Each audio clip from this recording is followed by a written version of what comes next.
We've got another Quadtrac on demonstration today and tomorrow.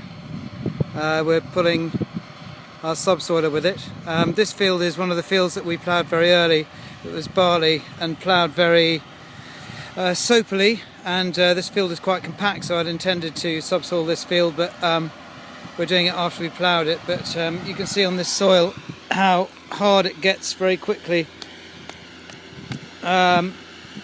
So I'm sort of quite glad we cultivated it. It's looking very rough, but it's coming for beans, which we won't drill until the autumn.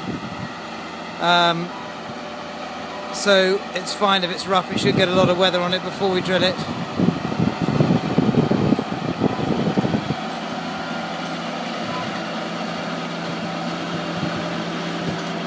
Looks like it's a 500 horsepower machine with the 500, lucky guess there. It seems to be, you can see that it's lifting the ground well, and it's also just helping to break down the clods just a little bit. But as I say, I quite want this soil to be left quite rough, because the beans aren't going to be drilled until just after the 20th of October, and so we've got plenty of time to get some rain on that to weather down the clods a bit.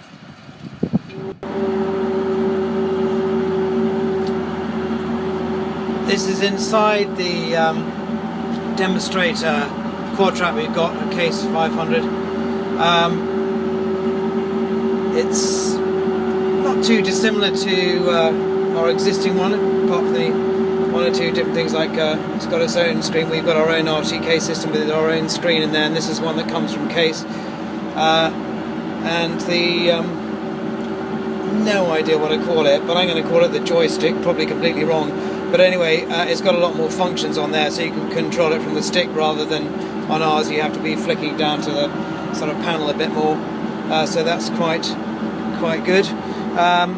It's about 500 horsepower. I mean, to be quite honest, we don't need anything more than about 400 horsepower, but it seems to me that the smallest one they make is about 450.